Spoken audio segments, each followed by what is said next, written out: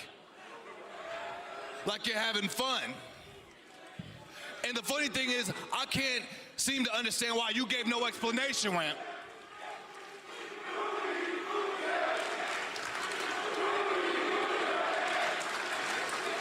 Swerve is right. It don't matter if he's right. You never gave an explanation why. I don't know. Your friends don't know. Hell, your wife doesn't even know why you're doing what you do. Congratulations, by the way.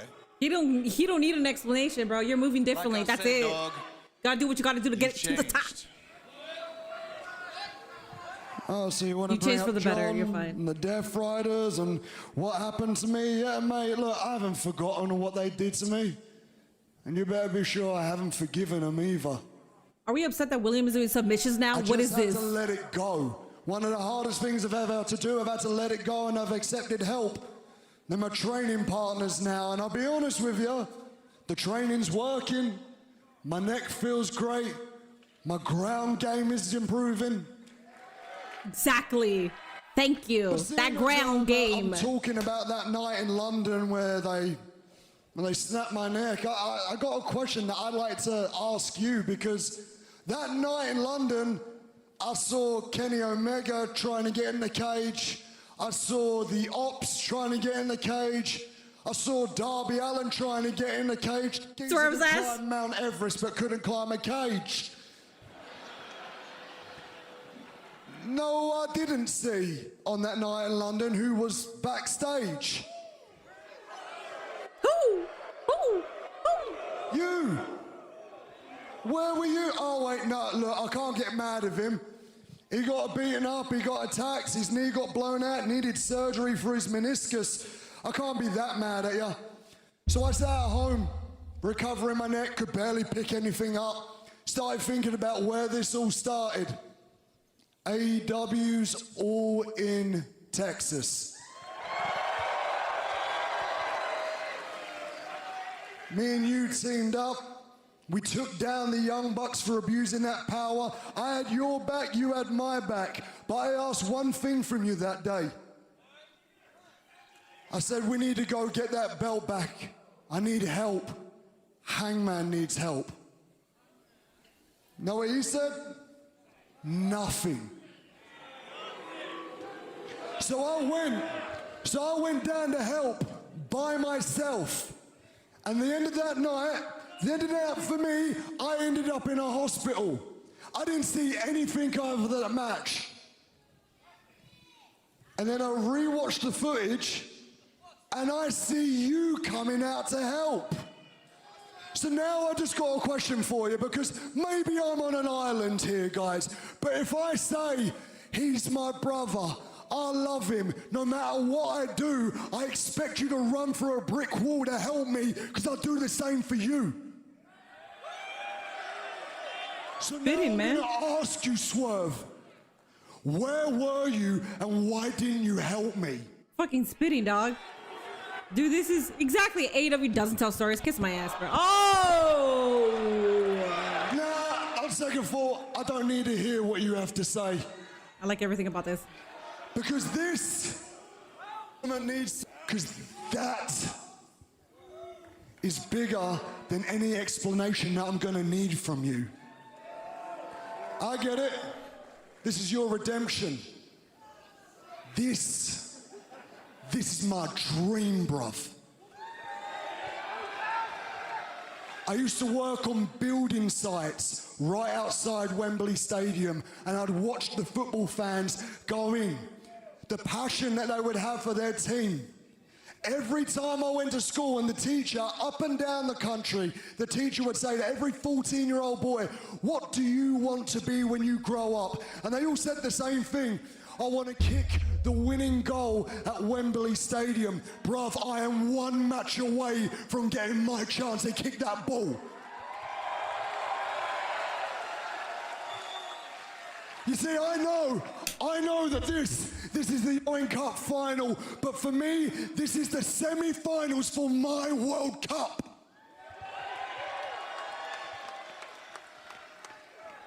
And I I know you might look at me as your brother, you might look at me as your friend. Frankly, I don't care. You're a man standing in the way of my dream. You're a man standing in the way of my country's dream. And I know you ain't gonna hesitate to end my dream. So let me tell you, I ain't gonna hesitate to end you, bruv. Not if I do it first.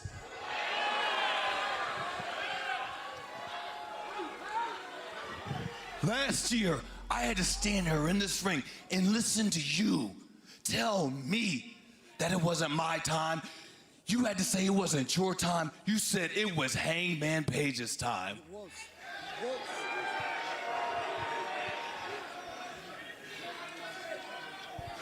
And I agreed with you. I had to sit back and I had to fight with you to defend the Death Riders and take back AEW right where it should be. Get the AEW World Championship off of Jon Moxley and in his hands, and I did that. Yeah, it works. Well done. Guess what, Will? It worked well done. Where's Hangman Page now? Bruh. No. Serious question. Where is he? I don't know. Where is he? Because you can't seem to get in touch with him. I haven't seen to talk to him. I haven't heard from him. Hell, he can't even fight for the AEW World Championship anymore. He doesn't have the AEW World Championship anymore. So everything that we did off of your word was for nothing. Dude, the passion between these two men, the storytelling. You expect me to just move out of the way, step aside for Will Ospreay to just have a nice little path to the main event of Wembley. Fuck that! I don't know what he said, but fuck that! Ladies and gentlemen, we apologize for the language. Oh man, if their job was to hype up the match, even though we were hyped already, fantastic. Stepping aside for other people to come and get opportunities that I deserve. When I was world champion, I had to let veterans and legends step on my time. Hell, I had to sit home for 6 weeks because some fragile, soft-ass, punk-ass egos got in the way talking. No, I'm not letting it happen for anybody, not even you, Will. Is he talking about Danielson?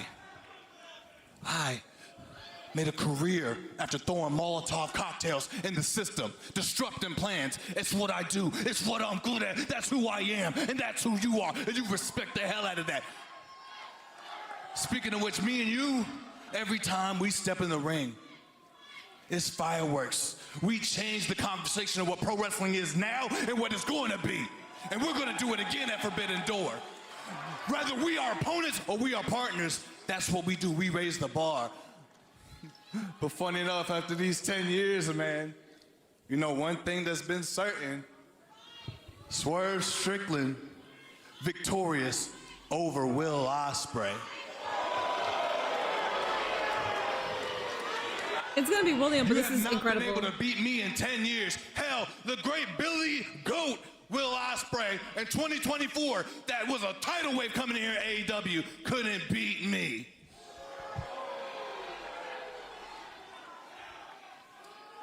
So when I mow over you and I go to Wembley and I win that AEW championship for the second time, maybe then you can come back and challenge for it.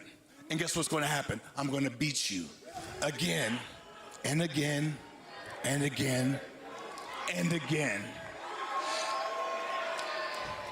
Because right now, this Will Ospreay is not better than me on my worst day with your fragile ass neck. You want to see fragile? Oh, holy smokes. Well, also, bro's not even acting like his neck is fragile, first off. Which is why I appreciate him being with the Death Riders, because now, well, he was, for one match, a little more grounded. This shit is awesome! Nana. And that change to Swerve Strickland. Dude! Most dangerous man in AEW. This is getting out of control, man. Well, both men extremely passionate. They both will spin some truth. Shit is about to get better. Oh my god. Well, To every stupid ass, dumb ass, lame ass, incorrect ass, bitch ass, fat ass Watch his back. Sorry to Shafir. people that don't know shit who say WWE don't have, or AEW doesn't have any storytelling. AEW is about wrestling, but it's not entertaining. It doesn't have storytelling. You stupid idiot. You aren't watching, you dumbass. You're just regurgitating a bunch of bullshit that's being said for years, but you don't even want to tune in because you don't even actually care about professional wrestling. You fucking morons. Think about here. Pissing me off.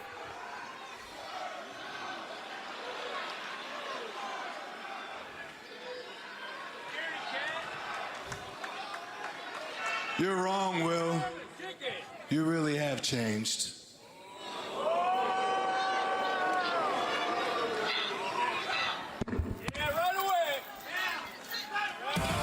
Smart move, guys. Smart move. Bruh, I gotta tweet out what William said before this segment. Should I tweet out William tell me to wipe off? Because that segment got me. Week from Sunday at Forbidden Door. Now, my opinion, just observing, I'm not too sure that Ospreay was extremely happy that the Death Riders came out here. Ospreay was ready to fight, and Strickland sure as hell was ready to fight. I'm doing it. Ospreay, whether he thought he could handle his business tonight or not, Swerve Strickland was armed. The Death Riders are crucial. I'm doing it. Repost it. Go on my. Let's head to the back and Lexi Nair. I don't want to disappoint I'm sure Winslow. you've heard earlier tonight, Tommaso Ciampa said he wants to see a more serious side of you. What's your response to that?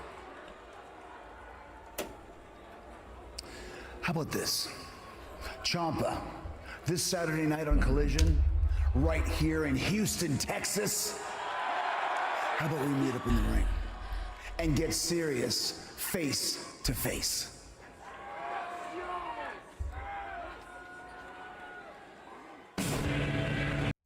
Alrighty, now going back to chat. I don't know half the shit that you guys said because you could not look away from that segment. That segment was fucking fire. But I did see that I have a super chat. Thank you so much, Letman, for the 199. Palabra vida es Thugonomics básico. Amazing. Will is a dog. Will I watch the Columbia game? I think I will stay for that. Don't wipe off, let it dry. 10 out of, see, you know what's great about this is I was just talking to you guys. I was telling you guys how nothing in wrestling right now is really moving me. Outside of like Chad Gable and stuff, but we really haven't seen where that's going to progress. The last time I felt really excited about wrestling was Double or Nothing. This just changed everything. I was already excited to see Swerve versus Ospreay. A lot of us were, but I didn't expect any of this. I didn't expect them to absolutely destroy everything on the mic. And it wasn't like Will Ospreay was a better one. It wasn't even like Swerve was a better one. Good one. Everything was fucking fabulous. Hold up. I gotta get this. I gotta get this food clip. Let's see. Jeffrey with the $2 super chat. What the fuck? AEW is on 10 right now. Last week it was okay. I got a good wife, man. So here's what I did to treat her. I took her up. That's fucking crazy. I cannot believe he said that. That's hilarious though.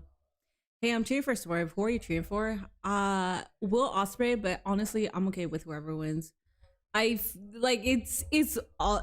Wembley, so it'll be Ospreay. But also Tony Khan, AEW, they're very known for like swerving us. They're like known to not do the obvious every single time. So I mean, anything can happen. It's fine. That's going up there with the Rock Austin sit down segment from WrestleMania 17. That, bruh, I have no words, bruh. That, oh my god. Who's gonna be on Team Briscoe? Who cares? Reginald, thank you. Comment of the night, everybody. That's what I'm saying. First off, we're pretending like we don't know that the conglomeration is gonna be on Mark Briscoe's team. If it's not the conglomeration, well, oopsie, I put a foot in my mouth. But if it is, I don't give a shit. I like everybody, but like, you are not gonna sell me Mark Briscoe. You're not gonna fucking sell me on it. I don't care. I really don't care. Anyways, these guys cooked in the promo they did. This could be the best pay-per-view opener of all time if TK lets it open, since they aren't main eventing. Yeah, they're not main eventing. I don't know why I thought they were. Because I said that whoever wins the Owen is gonna be the main event of All In, What I meant is that they get a title shot, but ooh, okay, ooh. Fragile, bro. He calls you fragile. What you gonna do about it? Hey, I think I need to hear that. You think I need to hear it from your level? Alright, come on. What? Do you feel in control of yourself right now? Not really, no. This here, that out there, it's just words. Words can't hurt you unless you let them. Look at Daniel Garcia. Words, when they have absolutely nothing else. It looks like a shiesty. You are this close. This close.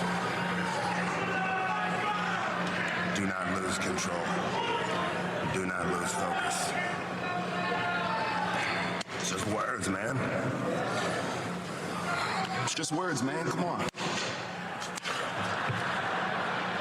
Daniel Garcia, your ass was struggling for a while. Well, John Moxley. Oh, wait, I gotta still edit this. Damn it. Preaching patience to Will Ospreay fans. AEW's Beach Break presented by Visit St. Pete Clearwater is headed to the beautiful beaches of Clearwater, Florida. Catch all the action. Even though I'm not live at the interested in Bay Care MJF Sound versus on Briscoe, the Wednesday, cage match and tag team July tonight will be decent though. Oh, fucking king, dog. Fucking king. Glorious king. Alright, guys. Our big Hebrew, our god, our wrestling god, our devil, our scumbag is coming out. Fucking solid ass Dynamite tonight, guys. Holy shit. I feel like Tony Khan was like, we have the World Cup happening and like a lot of people are talking about that over wrestling, so let's change the conversation. And god damn, Tony Khan, did you change the conversation? Jacob Friedman, MJF. See MJF with that left knee wrapped up. He hyperextended that knee in the battle, the AEW World Championship with El Toro Blanco Rouge. So coming into this match injured, but also coming into this match with an all-star team from the Don Callis family. MJF should win, but I think it's setting up Briscoe getting an AEW championship. I hope not. Darby Allin getting the championship already pissed me off, but at least he had a good championship reign, so I can't even really get mad. But if this is leading for Briscoe to get the championship, fucking end me, dog. I just said that AEW is restoring the feeling in me as a wrestling fan. That's just gonna ruin everything for me. The TNT champion, Kevin Knight. Forget the conglomeration. We're talking about the Swerve Nation, the Elevation Nation, the Death Rider Nation. I know, man. Dude. That segment should have been the main event, but I understand why this is the main event because we got the champion. Disqualified in this match, they will lose a man. Swerve. Oh my god. Mark Briscoe. As soon as William started talking and he started delivering the promo, I was like, there's no shot that Swerve can even be equated with his delivery. And oh my god, it's the conglomeration. Oh my god. Oh my god, it's like the conglomeration is joining Mark Briscoe. Oh my god. Well, that just gives me all the more motivation to bust right through that thing. Now that brings me down to who the team gonna be. Well, Max, while you was all playing hide and pickle with the Don Callis family, we've been conglomerating really super hard. And obviously, they need one more. Three boys right here. Who is it? Took out Big Tom. I seen that. And the thing about it is you can't. Would it be Adam Page? Big Tom. He will be back, and we will avenge. Yeah. However, these Darby maybe. Obviously, the first three on the squad. Oh, hey, I got some news. It could be Darby. So I overheard TK. He said something about if anybody gets disqualified, they're out of Forbidden Door. Well, that is unfortunate because I was gonna beat Maxwell Jacob, bring his head in with a steel chair. But I guess we got to do it by the book, by the rules. But hey, we got two more partners that we need to introduce. Oh, two more. I thought one. The first one is chomping at the bit to get his hands on Kyle Fletcher. Takesha, okay. The main man from the Oriental land. Konosuke Takeshita. Hey, listen. I said that in the beginning of the show. Okada. That's badass. I'm fine with that. I'll be there. See you there. Okay, who else? Right, that's what I'm talking about. Beautifully said. Beautifully said. And the other man, he's a friend of ours, very good friend of ours. He is not very fond of MJF, but especially right now, he's not very fond of Kevin Knight. My main man, Darby, what's good? Oh my Mike Bailey? Oh, Darby. Okay. This glass ceiling you talk about. I heard that shit my whole entire life. It's your time, Mario, baby. It's your time. Yeah, baby. Let's go. What we're gonna do tonight is we're gonna beat them, and what we're gonna do at Forbidden Door is we're gonna beat them, and then this man is gonna win that championship. 12-man tag team action, conglomeration, Darby, Takeshita, let's go, baby! There are 6 men there, and out of the 6 men, Takeshita, Colorado, Roddy, and Orange Cassidy. Movers, needle movers. Y'all are the reason why this match is gonna be a fucking banger. I know. Listen, I'm hating on Mark Briscoe for no reason. If he wasn't contending for the championship, I would not hate on this man at all. But this shit is pissing me the fuck off. Oh my god. All-star team, what a night. Yeah, let's just fuck over. You know what, Ricochet? We don't give a fuck about you. Also seeing the AEW. Mike Bailey, who the fuck gives a fuck about you? You wrestle without shoes on. No, nobody cares about you. I see people as assets. What are we doing here? Brody King, you had your one title shot and that's it. We could give another one to Mark Briscoe though. You beat MJF, by the way. Leo Rush, you have one of the greatest characters there is, but you don't fucking matter either. Pissing me the fuck off, man. Man who was defeated in Double or Nothing by MJF and then betrayed by the Jet Kevin Knight. This 12-man main event clash goes down next on Dynamite. You don't want to miss it. It's gonna be a banger regardless. There is a prediction up over on Twitch. It should have been Mike.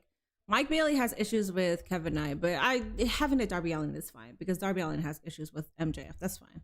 Takeshita, I figured that was gonna be Takeshita because I was like, if they took out Ishii, then you need somebody to replace him, and yeah. Briscoe butchered Takeshita's name. I don't know. That's the way that he speaks, so I don't even know if he butchered it or not.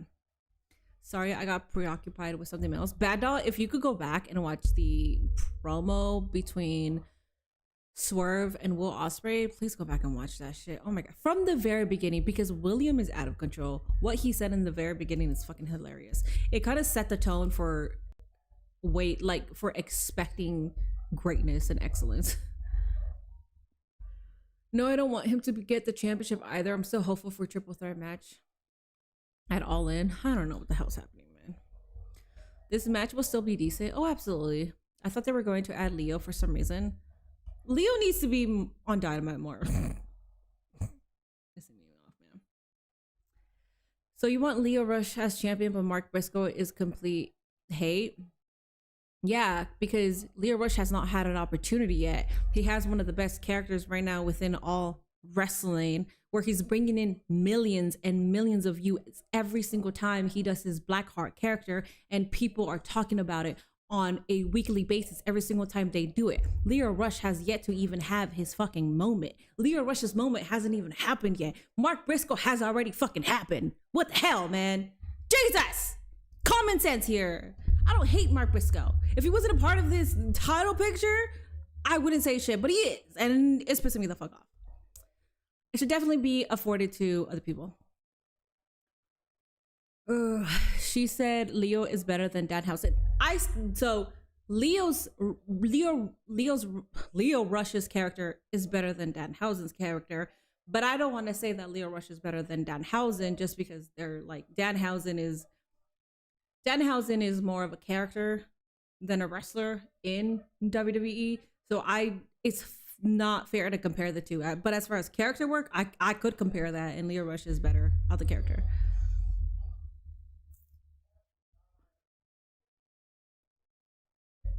I really hate Ricochet. He took my girl from me. Oh, you never had a chance with Samantha Irvin. You don't even have to, you don't gotta ask them. Like, I can tell you never had a chance with her. Minnie was in mid-ejaculation from that smashing Swerve and Wool segment. Yeah, and then they give me this. It's okay though. Is this a longer episode of Dynamite? they usually have an overrun. It just depends on how long. We can go ahead and put in our overrun predictions. It's a 12-man tag. We got 5 more minutes till 10. I'm gonna say 13 minutes. Meanwhile, Danhausen helped my team the Knicks while Leo didn't do anything. That's understandable. That's a fair argument. I don't give a shit about basketball, and I don't give it like the New York Knicks winning is cool, but I don't care about basketball like that, so I'm not using that for an argument. But I hesitate to ask. That's fair. But how much exactly? Because the entire world, not the entire world, but the majority of the world knows who Danhausen is now. General, because those are two very different numbers. I don't like to talk numbers. It's very rude to talk politics or finances and mixed company. You know that. Don't count it. We got 20 minutes. Love the Leo Rush character arc, but don't really like his rapping skills. I'm okay with that. I like Swerve, and I hate his rapping skills. It's actually fucking terrible. Dynamite main event. Remember that. I don't even want to call it rapping skills. It's responsible rap. For the disqualification will have to sit out Forbidden Door. Could potentially be a 5-on-6 match. Taz, a huge disadvantage, especially with this level of talent. Yeah, no, it's a gigantic disadvantage. That would happen either way for sure. But right now, Andrade seems very confident with Briscoe, and he should be. He's looking good. I'm working on some clips right now. I'm sorry. Sick of not getting a I don't know why my camera is not. And I think he's also getting sick of you, Don Callis, pushing him. Oh, who is that? What indie artist? From Houston put their Indie wrestler. Who is that? So you're going to ignore. Let's go. Face through the ropes. I think Kevin Knight was trying to get Andrade's attention back on this matchup, but Briscoe coming through the ropes, that scissor drop kick, and now Andrade finding himself in a rough part of town, the Team Briscoe corner. Remember, if Mark Briscoe's team is victorious at Forbidden Door coming up 1 week from Sunday, Briscoe will earn himself a shot at MJF in the AEW World Championship. Seemingly, Taz, the last thing that our champion wants. Oh, absolutely. I wouldn't blame him. Yeah, because Mark has pinned MJF clean in the middle of the ring. MJF knows it. That's why he's been putting Briscoe down. He got his wins back on Joe, Hangman, and Darby. He got from Publix, Mini, leave him be. He's been through enough. That's fine. Corner, Cassidy looking for a sunset flip. Let it go. Oh, you know. I mean, that's his gimmick. It's okay. We charge for that. Are we taking off Orange Cassidy's jeggings again? Right, absolutely. Still lots left over. Tag made out to Kyle Fletcher. Now Fletcher and Orange Cassidy, both of these men, former champions here in AEW.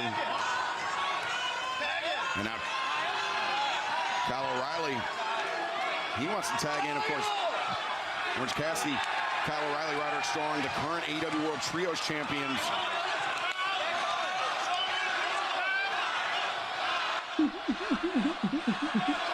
Bad dog, stop reminding us Men have had some classic how old we are. in the past.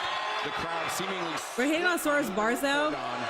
It's really bad. I saw his live performance. I was there for Remix Rumble. He did a live performance. He kept going and going, and we were all miserable. No hate on Swerve. That shit was ass, man. It's not just me that's saying it. Ask Nate. Ask anybody that was there, bro. It was so. Trying to avoid the submission techniques of O'Reilly. And I don't want to hate on somebody like that. That's mean. Nice technique there. But y'all making me hate on him like that by asking. He's an excellent striker, O'Reilly, and also an excellent grappler. He had a good double wrist lock, but Fletcher with a really nice escape right there. Nice drop toe hold, spinning into it. Dude, Kyle O'Reilly, man.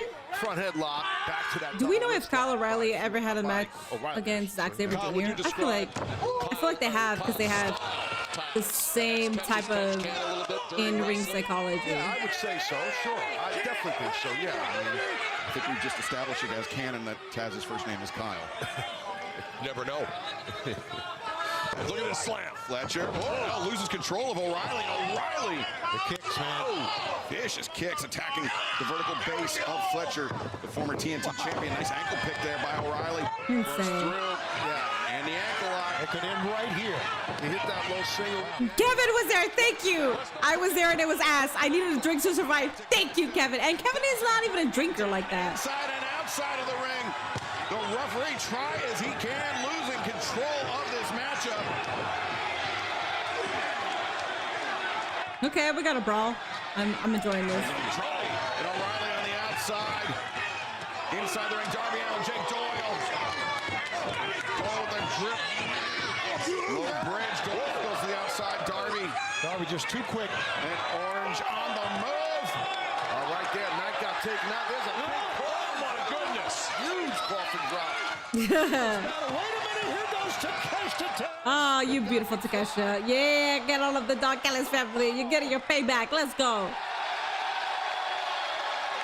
Fans remember Kevin Knight is talking shit to the kids. Sneak preview of it tonight. It will be a cage That's match. cool. 12 men locked inside a steel cage. Team MJF, Team Briscoe.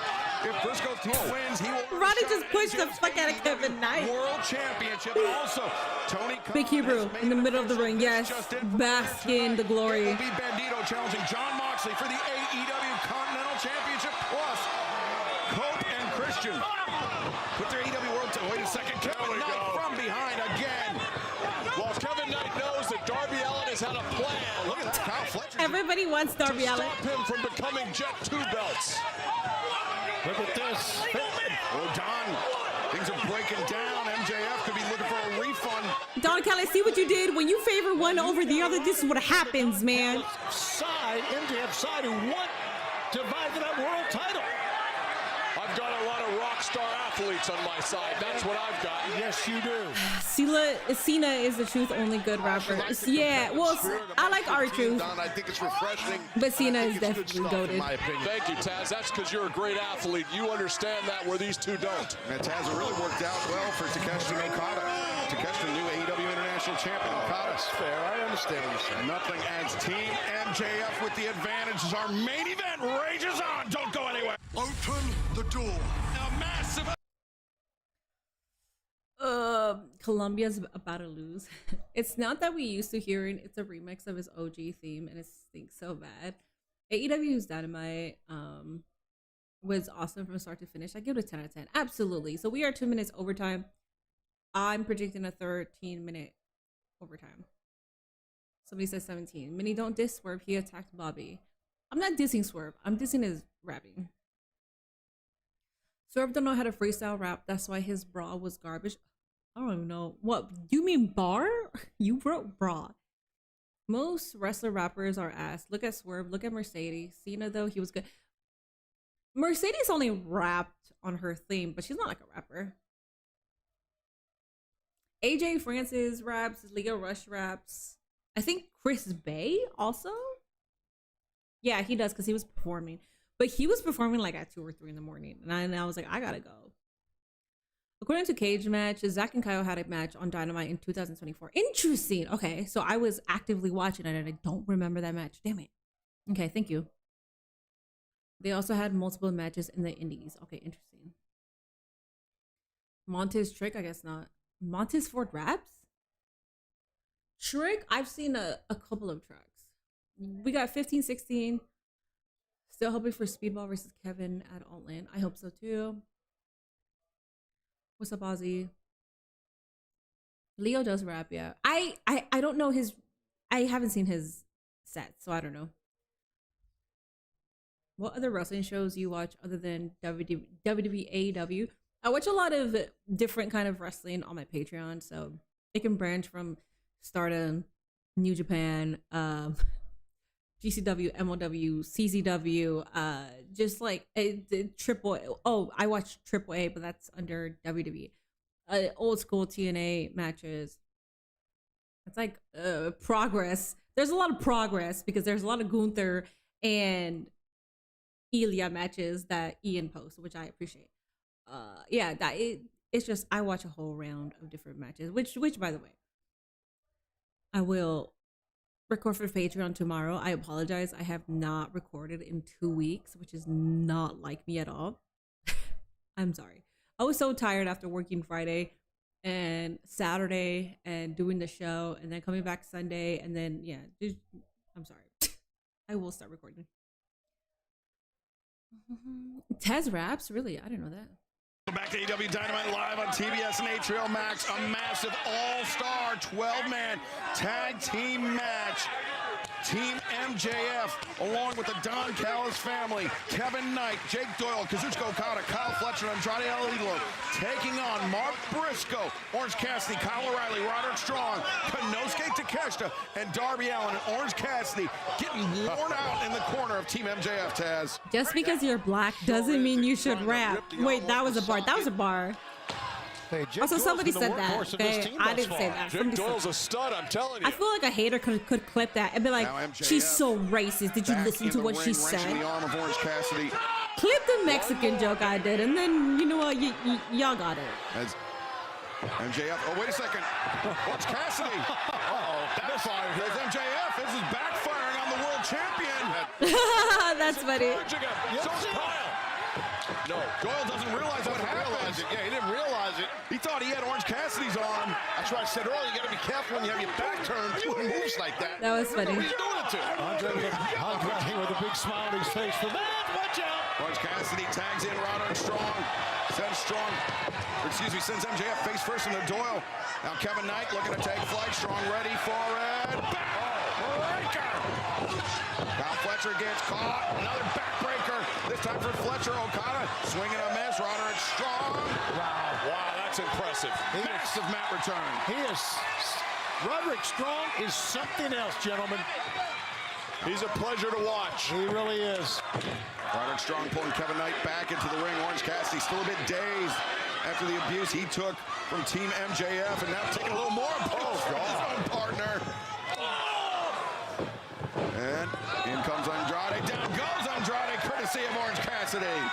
Good shit. Jake Doyle. Whoa. Roderick Strong backed up Doyle with that elbow strike. He rocked him. Combination Point of the chin. What's up, Adam? From Roderick Strong. I'm black, by the way. I figured you were. On his foot. I figured you were, bro. He's anchored Roderick Strong. You're getting a Smeagol gimmick over his hilarious. I mean, Lord of the Rings is one of the greatest trilogies of all time, so I'm not surprised. Now Doyle scoops up Roderick Strong. Strong escapes. Roderick. That's impressive power by Roderick Strong, man. Living up Triple A on Saturday will have El Grande and Dom on it.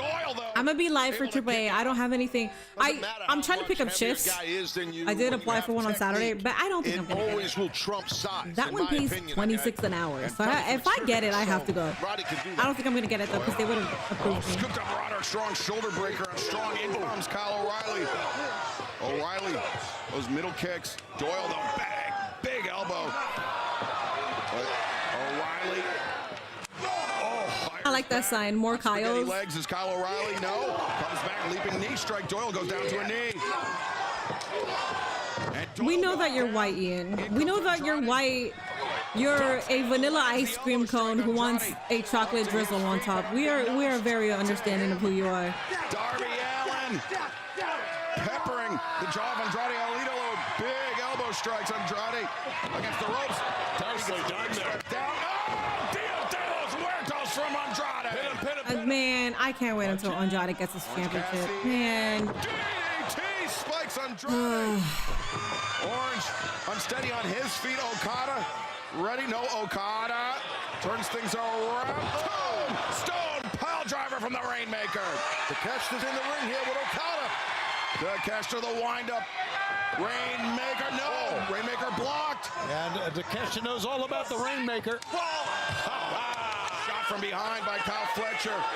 Okada into the waiting boot of Takeshita. Knee strike to Okada. Fletcher from behind. Half and half on the international champion Takeshita. Takeshita in the corner. Whoa. Fletcher comes steaming in the high boot. Now Fletcher, Takeshita finds his feet. Both men battling. Takeshita. Do we think it's gonna be Porto Shida at Forbidden Door? Nobody home for Fletcher. Blow! Thunder! Bomb! Incredible. What a night we are having. He's also a nerd, so you don't know everything. 1 week from Sunday at Forbidden What are you trying to say, Zendaya? Do you know? Official. the rated R superstar, Adam Copeland. Didn't Jacob have a rap song? Yeah, he had a single, and he said the N-word, and people were upset. Sensational Starlight Kid makes her trip from Japan to challenge Tekla. Jimmy said it on Raw. Championship. Swerve Strickland. He didn't say it on the mic, but we all heard him say it. Owen Hart Foundation Tournament and Zack Sabre Jr., Kenny Omega, one-on-one live for the first time ever. The last thing I'll say, and then I'll stop talking. I promise this is the last time I'm going to talk shit about Mark Briscoe. Of Kevin Knight. Up until MJF's match against him. I'm sorry. If somebody tuning in who's a returning fan sees that it's Mark Briscoe versus MJF, I'd change the channel. I'd keep watching for MJF, but I'd be like, oh, so AEW hasn't really changed anything? Okay, I'm gonna not watch. July 1st, the Bucks and Jack Perry taking on the Swerve Plus. Oh, the Lethal Twist. Mile World for the right to make it to the finals of the Owen Hart Foundation Women's Tournament to face Mercedes Moné at Forbidden Door. What a program, and what about Jay Driller, perhaps. Yep. Oh, MJF, he kicked the legs. Oh, that would have been curtains. Whoa, look at Darby, what a backstabber on Kevin Knight. He wants to get some redemption on Knight. Absolutely. MJF, gentlemen, has never kicked out of a backstabber or kicked out of the Jay Driller, and he knows it. And look at this, Kevin Knight just fleeing from Darby Allin. Ridiculous. Well, it was Kevin Knight that landed that splash on Darby at double nothing when Darby was just straight to the coffin. Whoa. Wait a second. Get these guys. Okay. Coming right up on. What is this? This is like a. That's fun. This is Darby Allin. He is out for revenge. Try to kill this guy. Come on. But meanwhile, Jake Doyle from behind, grabbing the neck of Darby Allin. Darby in trouble here. Caught in the grip of Nice. Held nice. Those body shots again. Kevin Knight. Again. Dangerous position for Darby to be in, Taz. Yeah, definitely. He's in grave danger here. Oh, wait, it's Darby. I'm not even surprised. I can't even react to that shit anymore. Gentlemen, he is out cold. Bro. I feel like Darby was like, hey, but when you throw me hard. Throw me hard so I can feel it. Oh, but Briscoe, ready for MJF, that injured knee, that hyperextension from that match with Roosh. Jay Driller, center of the ring. That's it. That's it. And look at Don Callis. MJF has never kicked out of this, and he won't kick out of it now. We're not gonna do this shit. We're not doing that. We're not doing that. Good shit, Don Callis. First off, you don't even need to distract, but okay. Cold. MJF, he hasn't moved since that Jay Driller. But now Mark Briscoe. This is insane. Briscoe perhaps looking for the froggy bow. We'll never know because Kyle Fletcher intervened. Roderick Strong tagged in. He's legal for his side, as is MJF. Roderick Strong could be thinking Anna Harding. No, wrenched down by MJF. Salt to the earth. Oh, Roddy Savvy. Yes. Tap out.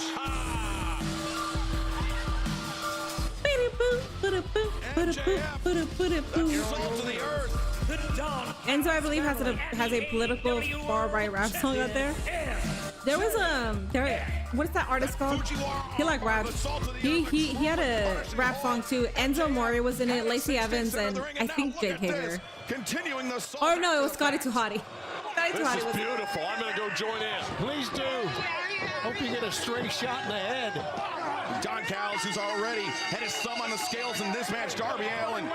I think Darby's going to need 13 minutes already. I predicted a 13-minute opening. From the stage into that ring post, it was brutal.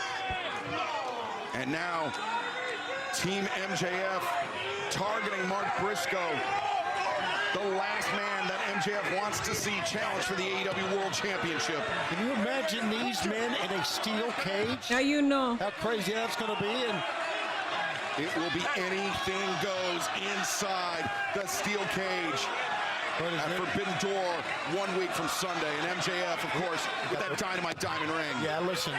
You do it. You do it, Andrade. It's okay. Briscoe deserves a title shot. Oh, my God. Andrade is not listening, but MJF is telling him to. Oh, I can't wait for Andrade to be champion. That ring on his finger, he wants a pop. Andrade, he wants a promise that he'll get a shot at MJF's World Championship. as MJF. Ooh, I feel like Andrade's gonna get hit instead. Diamond ring. Nice. God almighty. That ring has You're a been champion. pivotal in so many of MJF's victories inside an AEW ring, and it could be pivotal 1 week from Sunday, not inside the ring, but inside the solid steel cage. And coming up this Saturday at Collision, a survival to fittest qualifying match between Mina Shirakawa and Chris Statlander. All of that and so much more coming up this Saturday night, 8/7 Central on TNT and HBO Max, including Athena, Maya World. Damn, that's good ending. The winner facing Mercedes. Look at that picture. Forbidden Door. Andrade just sitting over there by his lonesome, upset. I like it. That is how you end a fucking Dynamite. All right, let's go ahead and transition into. I'm gonna transition into the Columbia match. I will be using the Russian though. Let me know your thoughts on Dynamite. Feel free to rate it. I'm gonna give tonight's Dynamite a 10 out of 10, even though I was a little bit crashing out, just a little bit. I think they've been on a roll with good Dynamites. The only one that I didn't really appreciate was the one right after Double or Nothing, but outside of that, they've been killing it. 9.5. So are you going to the EA Sports FC 25 Let's Play? No, I'm not.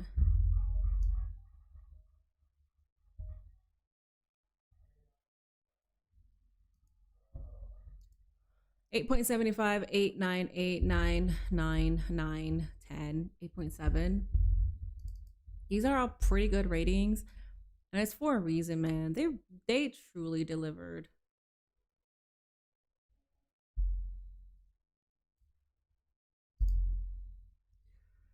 Then out of 10, how you know? How you know?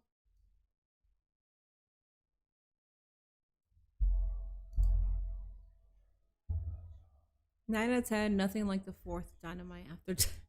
I hate that shit. Like, I hate that we have to keep waiting for the Dynamites after instead of like being excited for the ones that we already see.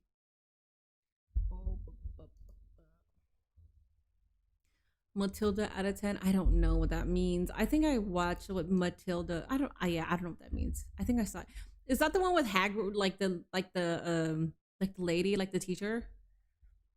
8.5, 10. Oh, Matilda. Are you talking about the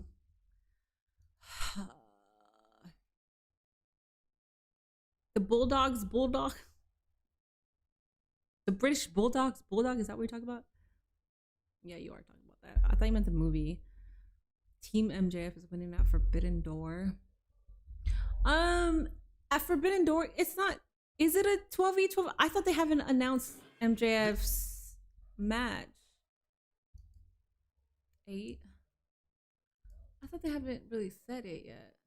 I thought that we're planning for Mark Briscoe versus MJF. So what is this football and you speak of? Colombia is going against. Who is Colombia going against? It's the same. Oh, it is a cage match. Yeah, you guys are right. All right, let me finish here. Let me go ahead and. Victorious over Will Ospreay. It's gonna be William, but this is incredible. Able to beat me in 10 years. Oh my god, I gotta reuse the restroom so bad. Oh my god. Here, let me see. So I was able to watch it on Spanish through Peacock, but I feel like it's only through the television because yesterday when I was trying to watch it on Spanish, it was not letting me. It was telling me to upgrade, but I think, let me see if I can watch it. I gotta go use the restroom so bad too. Let's see. Yeah, see, upgrade a watch or here. What is this? Siguiendo el mundial. Yeah, that's stupid. So if I'm trying to watch it on PC, I have to upgrade. But if I watch it through the television, I could just watch it. I gotta be so bad. Oh my god. I'm rooting for 4 countries in the World Cup.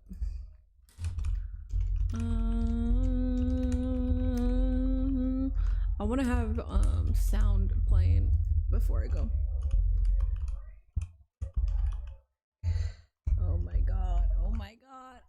piss my pants. My bladder is about to explode.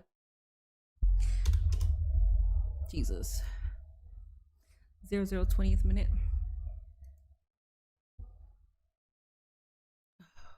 Okay. Trying to force it, but I don't mind it. At least they're trying. You know, that's fine. There's a lot more energy. You might give the ball away, but the next one you can pick up. This guy sounds like Nigel McGuinness, so I'm okay with this. They're 3 just behind. Suarez up front. They do really well. They interchange. You've seen James Rodriguez on the right. You've seen him drift into the middle.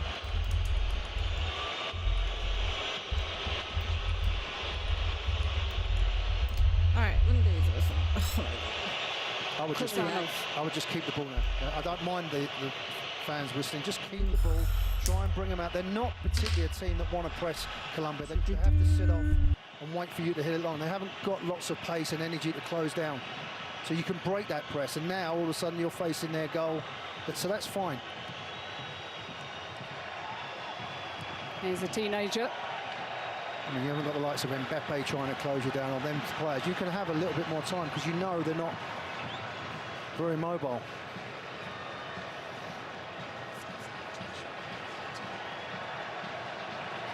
Well, they know that the number 14 for Uzbekistan in the white, Eldor Shomurodov, is the main man, the all-time record goal scorer for his country, and 22 goals in 34 league appearances this season in Turkey as well.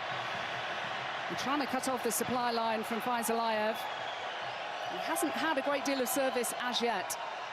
No, I think he would expect that. You know, that's certain moments of the game, but you're right. But it's more the fact of, like we see with New Zealand, and number 9 hold the ball, and that's your supporting cast that can make them runs in behind. Arias giving it to Mojica. A lovely ball from him, back to Arias. James, now here is the left foot of James Rodriguez.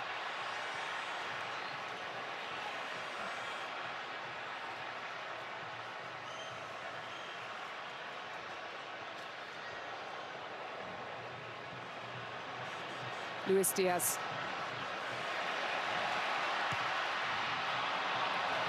Yeah, just got it under his foot, but at least it's better. Very patient. Not a team that wants to put crosses in. They're not a team that's going to deliver it. They're going to team that get into the final third, and then, as I said, they're going to try and close you down. There's that effort earlier, just went the side net, and I like the positivity, gets it out of his feet. The first 40, think I'll have a shot. And just test the goalkeeper, test his nerves, test his reaction.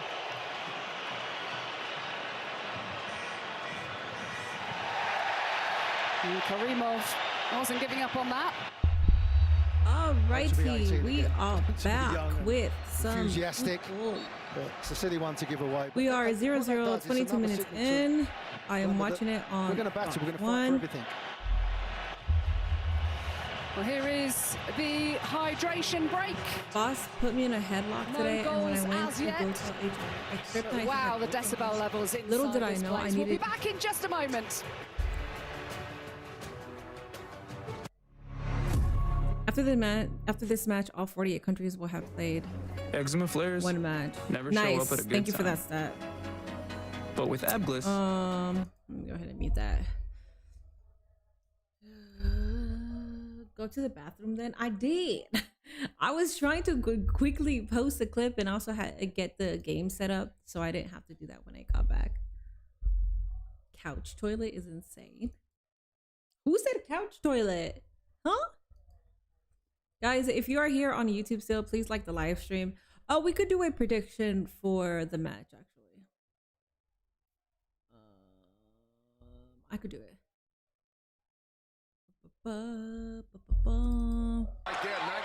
I'm trying to get my final clips of AEW.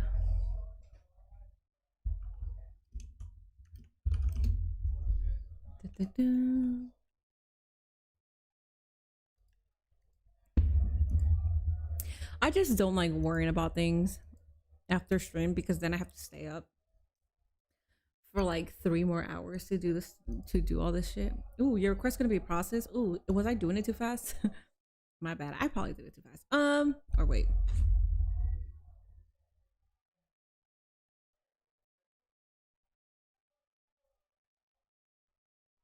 Okay, I thought because it said your request couldn't process, I was like, wait, did my account get banned? I'm allowed to post AEW clips, but I know on Facebook they were like giving me a warning saying if you like if you keep posting like copyright it, I'm gonna lose my account. Well, I still have my Facebook. Yeah, I still have it. I don't know. I don't know. Okay, what I was gonna do? Oh yeah, I was gonna do a prediction. Let me go ahead and do a prediction over on Twitch.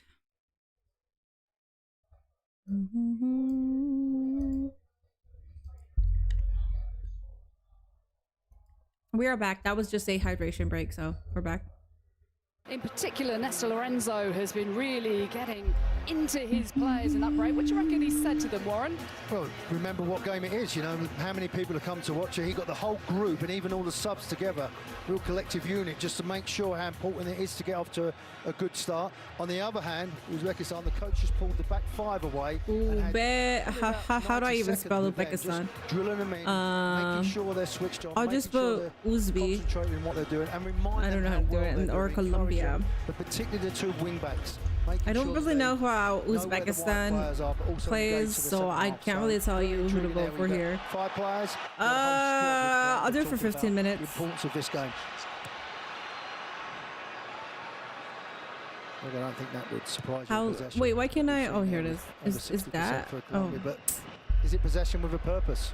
At the moment, I tried a Romero special on my cousin and it was fun. You should try it sometime. Can't be such a misleading stat, can it? Possession. Alrighty, guys. I will give you guys. I'll do 20 minutes. 20 minutes to predict. Put the ball in the back of the net. It's going to be difficult. Who do you think is going to win? One of the debutants, Cape Verde, to cause a real stir to get a. She needs that couch toilet from Idiocracy. I don't even know what that is. Here, this is the last match of the entire first round, and so. Oh, it is. Okay, so this is the last. Debutant, one of the 4 to become the first to pick up a win. On Minnie, when are you gonna start going to McDonald's at 3 a.m. type of content? When Senegal won on their tournament debut. Never, unless Nate comes with me. I'm not about to do that by myself. Thanks. There's the voice of Warren Barton, the former England right back. Who does that kind of content? Why are you asking? Newcastle United, Wimbledon, amongst others. Maidenhead, Maidstone. Quite an atmosphere here. It wasn't bad at St James's Park, was it? Now here's Luis Diaz.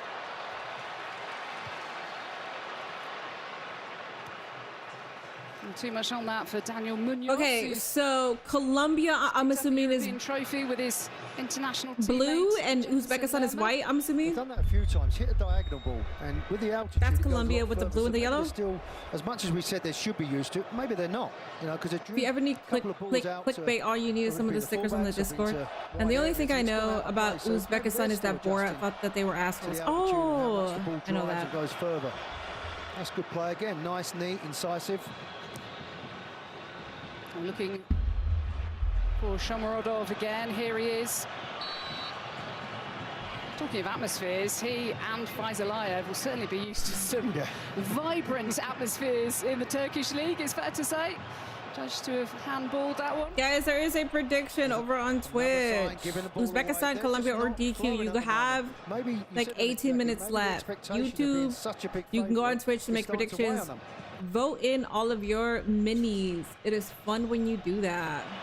Oh, he said this is the last match of the first round. Well, the second round of the group stage gets underway tomorrow with a double header on Fox. That is Czechia against South Africa and Czechia versus South Africa. I'm gonna miss. That is tomorrow on Fox and tomorrow's Wednesday. Tomorrow's South Africa versus Mexico. I'm gonna be here for South Africa versus Mexico. I mean, Mexico versus Republic of Korea. And don't even ask me. Did I put DQ? It's draw. My bad. Vote for draw. My bad. You know, yeah, my bad. Eventful victory over South Africa with those 3 red cards. Now here come Colombia. Luis Diaz. Almost. I know I'm messing everything. It was not a draw. No. For a shove. I could rename this stream. That's fine. Oh no, it was for. I'm gonna be here for Mexico versus Republic of Korea. Second time round, just a little nudge in the back. And they're not too pleased, Colombian fans, with the referee at the moment. What a ball You that spell is as well. Uzbekistan? That's another saw sign that somebody you're write it. seeing them Where is it? enjoying themselves. You know, they're pinging balls out. They're not going out of play. There it is. They're growing into the game. They're growing and enjoying the occasion, where you can sense with not all the Colombian players, but one or two of them are starting to hide a little bit and maybe taking an easier route rather than. You need him on the ball. He needs to. Does anybody tomorrow's Yeah, Thursday? Yeah, tomorrow's Thursday. I'm saying Spazzy, thank you so much for that subbing. Tomorrow's Thursday, so tomorrow is the game. You're the leader. You're the player. Well, What was I saying? out to Karimov. Do we know the colors? Oh, Shomurodov. Good covering by Jean Lukumi. Sanchez got done. you did an all-nighter in a cabin in the woods. W. But again, another little sign. Just maybe didn't have the pace to get away from the defenders. Oh, Canada versus Qatar. Closing down. I should do that. They've really said to Colombia, Thank you for the 87 likes over on YouTube. Please make sure that you are hitting that like button. We only need 13 more likes to hit the goal. Appreciate y'all for watching me tonight. I think that was a good AEW stream because it was a good AEW. Bologna. I enjoyed it. Alongside Davinson Sanchez, formerly of Tottenham, now with Galatasaray in Turkey. So he's used to facing Faizullayev and Shomurodov.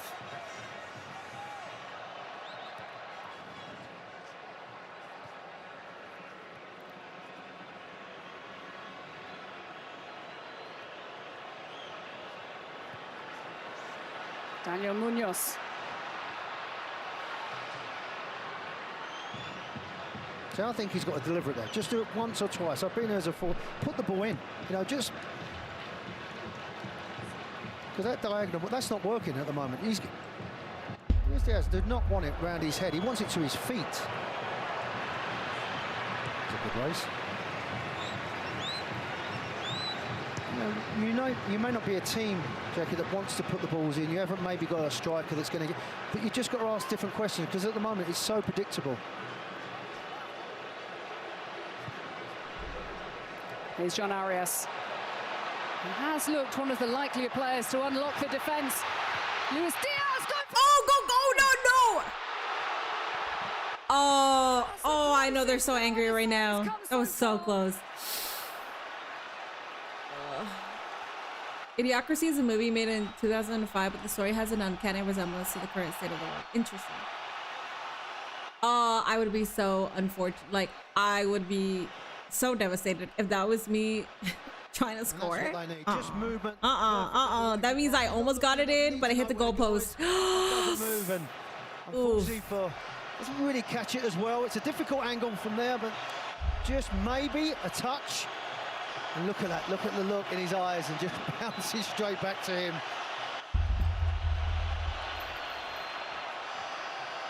But again, just a run in behind an area where defenders don't want to go.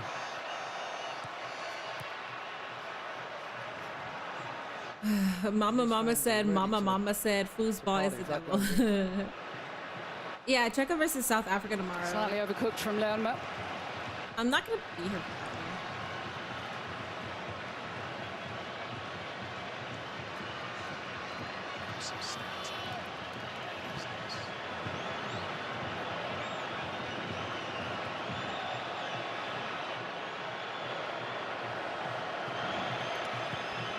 That's been the story from the first whistle. They've had possession.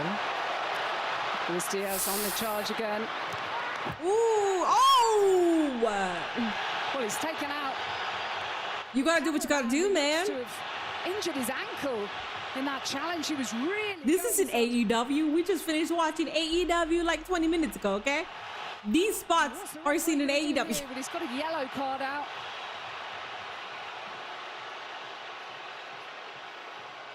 Here's the Manchester City defender, Husanov, with the second yellow of the game. One apiece now, but this was the challenge. He was really motoring Luis Diaz. Yep, no doubt, yellow card. Very easy, but Diaz, when he got up, he was getting with the fans, trying to get them motivated. They're motivated, the fans. It's not them you've got to worry about. It's you, teammates, and everybody else. They're up for the game, the fans. They've been here 4 hours. Yeah, I think that's understatement of the day. No, I mean, he's trying to get a it's not them, it's you.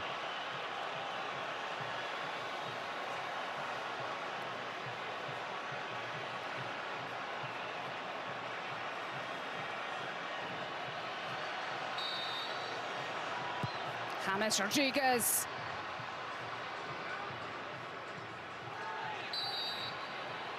Yusupov getting the free kick. It was Lerma with the challenge. Just let the keeper know that there's a player. I don't think there's too much into it, but we know with goalkeepers, and there's that little touch, bounced up right in front of him. Lovely little run by Luis Diaz. Maybe just a little bit of an awkward angle, but I love the movement. I love the weight of the pass. He's not looking at the goal because that's never going to move. He's just trying to whip and get the angle and a little kiss off the post. And as I said, they've been standing up all game. They can't wait. Second half, I feel like Colombia's going to pick it up. Now this is a big one, isn't it? On Friday, USA against Australia. That's live on Fox at 3 p.m. Eastern, and coverage beginning at 1 p.m. Eastern or 10 a.m. Pacific. Now you and I, Warren, were lucky enough to commentate on that match with Australia the other day against Turkey. We still have time for the predictions, guy. We got 0 on Uzbekistan, 4,000 on Colombia, 0 on. By a little bit of trash talk in the media. Nothing to do with Fox, what's up, Lucy? Winding up the Australian players. I'm not sure that's particularly helping Mauricio Pochettino and his cause, but what a game that is going to be. What do I got? I got 4 countries: Argentina, Brazil, Japan, and Republic of Korea. Even though I know Japan and Republic of Korea don't really have a shot, but that's okay. I want to support them. Was as good as anything I've seen so far by the US.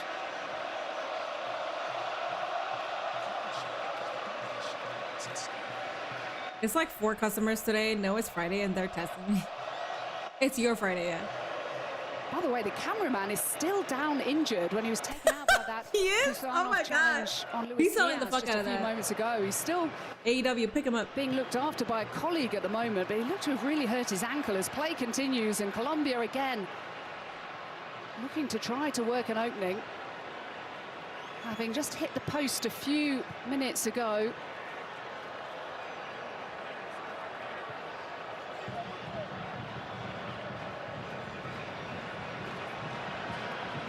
Davinson Sanchez, Munoz.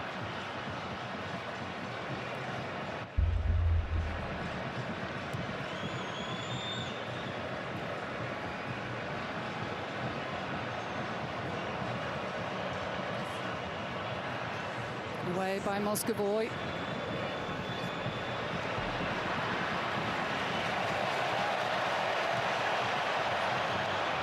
Oh, lovely play by Luis Diaz. Zelaya back at him.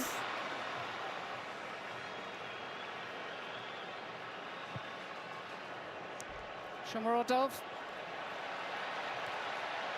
Davinson Sanchez doing well. Now here's John Arias. James Rodriguez. You overshot that. Lovely turn by Shomurodov, but caught by Lukumi. Selling better than Osprey? I know. I was gonna follow that up with an Osprey joke, but I said, you know what? I've been giving him too much shit. Wonderful hold-up play again. A little bit of contact goes down, relieve a little bit of pressure.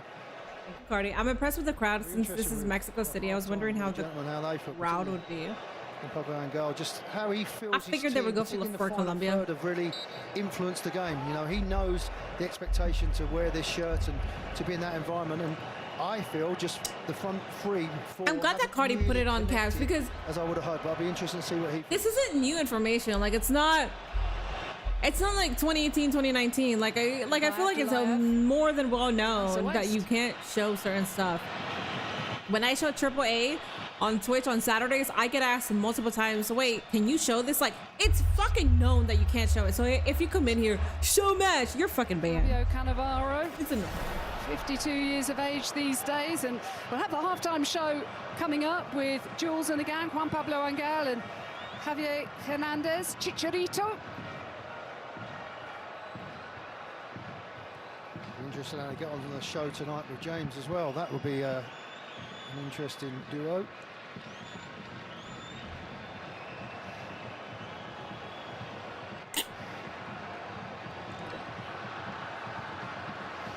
We will be treated to a goal before half-time. They've been prodding and probing Colombia for much of this half. The yellow wall behind that goal, trying to suck the ball into the back of the net. Although there is. Does Minnie play football? I used to play it. Uzbek fans. It's all been very, very jovial. Fans mixing amongst each other throughout this tournament. We've seen them at various stadia, no trouble at all. It's all been very, very joyous. It's been wonderful. The games have been good. I mean, look at Messi. Lerma finding Luis Diaz. Oh, that's a fabulous first time. Ooh! What a challenge.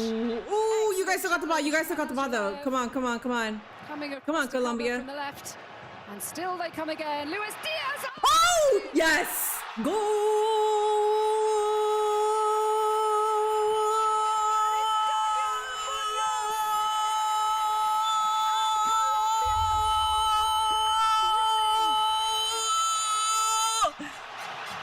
Good shit. This is for Santi. This man needs to oil up now. Come on, man. Be so proud of Colombian fans. I love to see countries be happy every single time their country scores, because that's what it's all about. Don't tell me it doesn't mean anything to people. I've just got soaked with beer, by the way. What a delivery. Damn right. Damn right. Damn right, Nigel McGuinness. And there's your fullback coming. I just realized. What an exquisite touch that is. I don't even have it set up where I can clip it. The awareness of where the goal is. There it is. And what a season he's had, and the celebration. Just look at the concentration. Look at the depth. Can they score one more? I mean, we're still in the first half, and then there's stoppage time, and then there's second half, and then there's stoppage time for the second half. So it's cool as fuck right now. I hope they can keep it 1-0, or if they can score another one, then that's cool. If there is a draw 1-1, that's a... I'm absolutely drenched. Lady, she says she's drenched. Excuse me. It's called me right down in fairness. You know what? There's too many people being sassy. William is over here talking about cleaning herself off, and this lady's over here talking about how she's drenched. Let's chill the fuck out. It is only Wednesday.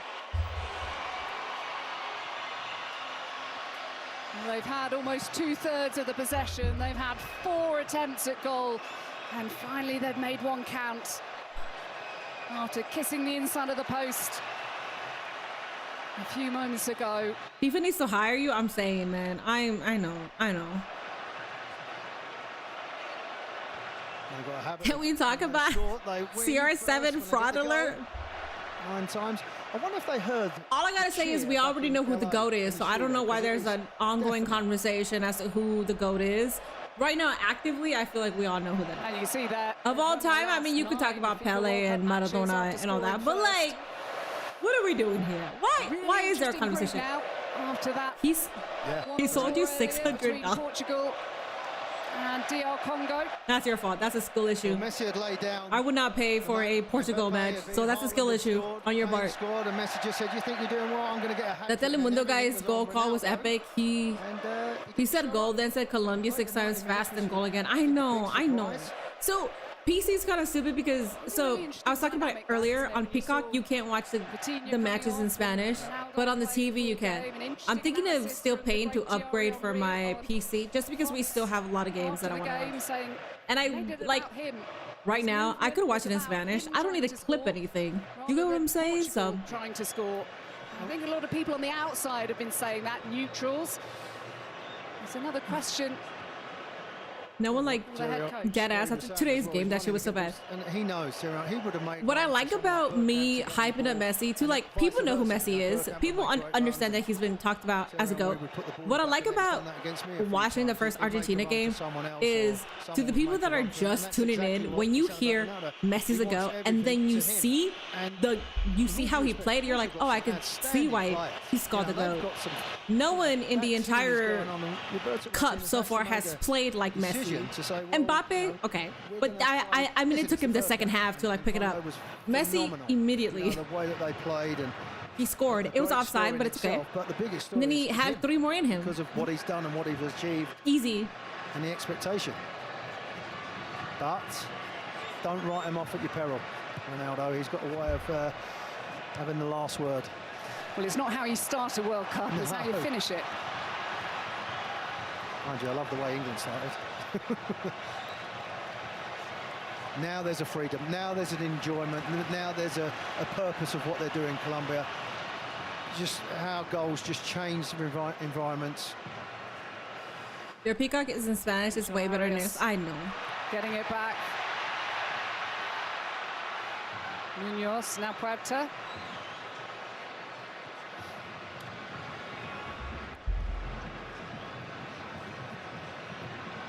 And the strike from long range, trying to catch Yusupov out. And there'll be a minimum of 5 minutes added on at the end of this first half. Yeah, there was a question with Lozano, the coach of Colombia, you know, that midfield. All right, we got balance, 6 minutes of stoppage time. 2 sixes to sit in there. And that was a big talking point. They said, no, Messi made you 250. Wait, so Cristiano Ronaldo lost you 600 and Messi made you 250. So you're negative 350. No, you're negative. Yeah, you're negative 350. In my opinion, good enough. But you know, you skill get the issue, goal, dog. You can relax a little bit. You can maybe feel a bit more. I kind of want to. I don't. Start enjoying it. I don't have gamba money, but I kind of want to bet on some of these. To find Uranov.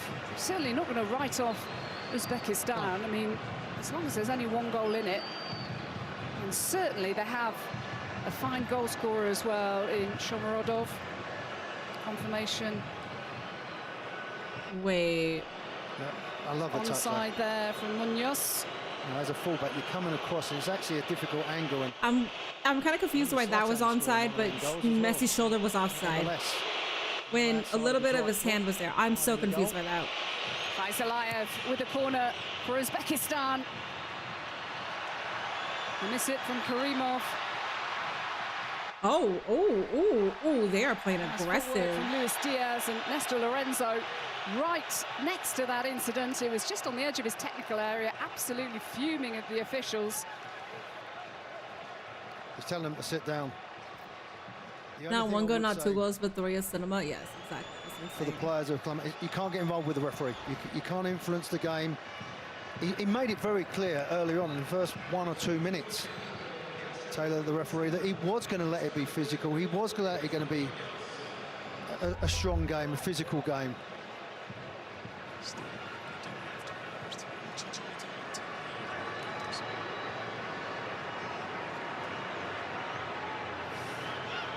Reminder later on, James Corden and the After Hours crew going to be on Fox tonight. Another nightly wrap of today's World Cup action. James will be with us. I mean, you dropped yourself, buddy. Nobody was around you there, so. Hernandez, and also the US men's national team captain Tim Ream ahead of that really exciting game in Seattle on Friday, which I cannot wait for. That's on Fox at midnight local.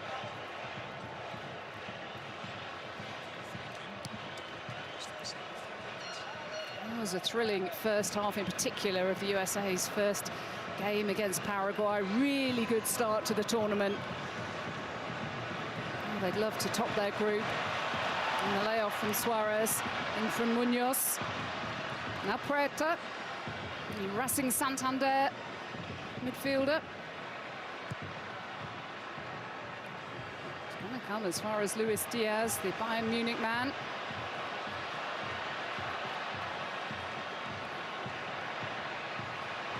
James with a give and go. John Arias, and the flag stay down. Oof. Corner for Colombia. I thought the 50,000 here with an Arias just to swing his left foot, but Luis Diaz, he's starting to have an influence in the game. He's starting to get on the ball. He's starting to lift the tempo of the game, whether that tackle sort of woke him up a little bit. Sanchez has come up from the back. John Arias. To see His goal was gaping for a moment. To see a yellow. Didn't get enough on that. Yeah, he made his mind up early to come out, and I think sometimes as a goalkeeper, just let your defenders deal with it. He's experienced enough, 35 years of age, 46 caps, but again, not in this environment. You know, it might have been okay the first 10-15 minutes where they felt comfortable, but they won't deviate too much in the way they're going to try and press and hurry the team, because you said it's finely balanced. It's only 1-0.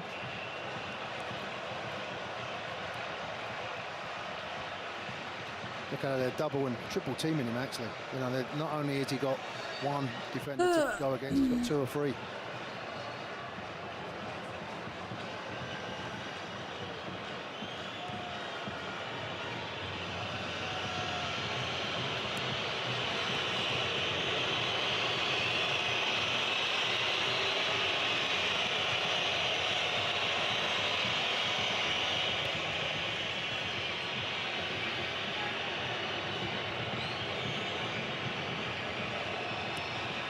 Oh, the ball nudged on from Moscovoy, the player who was selected tonight.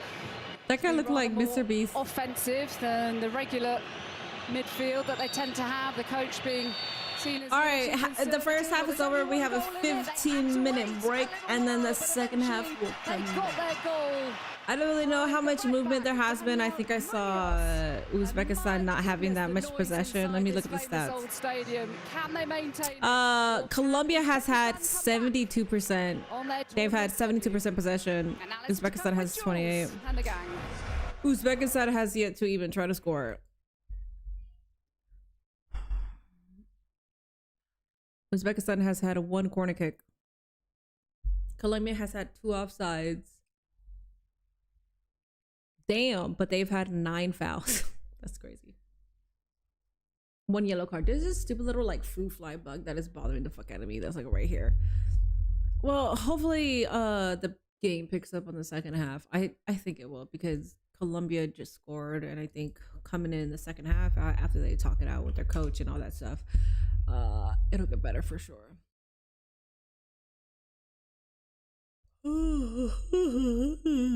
I do not like that I'm tired right now. I apologize for being tired.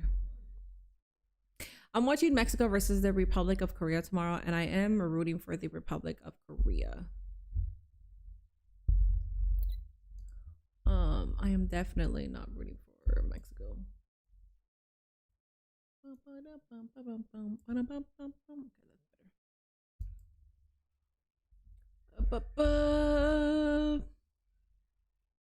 What's up, Angelo? What did you miss in AEW? You missed a fantastic AEW, by the way. AEW from straight to finish was a complete banger.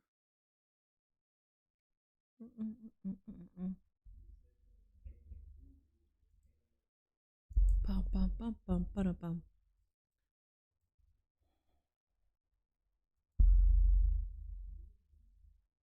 I kind of want to lay down and watch it, but I don't know. I don't know if he's done watching his stuff. I think he's watching it. Because I'm hungry too, and I don't really want to eat on stream. I don't like doing that.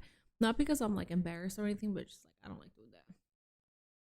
What's better, AW or A&W root beer? I've never had A&W root beer, but even if I've had A&W root beer, I would say AEW. Zlatan commercial, let's go. There's one more half left. There's like one more half left. I think I'm gonna call it. Thank you for 93 likes. I think I'm gonna call it. I thought that I could stay here, but I didn't really sleep last night, and then I had a rough day today, so I think I'm gonna call it. I will be here. What time is the? I also don't really know how much the game is gonna pick up. What time is South Korea versus Mexico? Oh, it's at 9 p.m. Okay, well, at Thursday 9 p.m. I'm gonna be here. They got 47.8 on Mexico, 29% on a draw. I think it might be a draw. 23% on Korea. Okay, I'm definitely gonna be here for that. What time is Canada? Canada.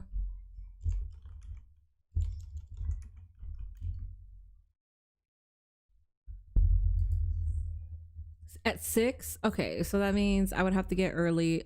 I would have to get on early for Canada versus Qatar. Root for Canada, and then I'll be on for Mexico versus Republic of Korea, which is great because it'll give us like time to hype up Republic of Korea. It's a lot. It is a very if you're keeping up with every single game, it is a lot. There is so much to keep up with, especially if you're watching every single match. I am not, because I already know how the World Cup works. And this is just the beginning. We are just in the beginning stages. So there's just going to be so much to watch and do that I want to save my energy. Also, I haven't really had time to record for Patreon. Like, I've had time, but I haven't invested time because I've been doing a bunch of FIFA coverage, but I will start doing it. Mexico is going to be a party tomorrow. It will. I don't know how everybody watching every match. And you know what's funny? Like, the people that are just watching for the very first time, they're the ones who are like saying that they're watching every single match. And I'm like, damn, I don't even do that. So good shit for them. But all right. I'm gonna call it. I'm gonna go to sleep. I'd rather watch this in bed and eat because I have a headache. I had a stupid ass day today. All right, guys. Zendaya watching every match. Is she? She's a fucking beast. That's really. I love that shit for you. Zendaya's gonna have way more ball knowledge than me. She's gonna know way more players than me. Alrighty, y'all. I am gonna call it. I'll be back tomorrow because Canada versus Qatar is happening. I'll be live for that, and then we're gonna get hyped for Mexico versus South Korea.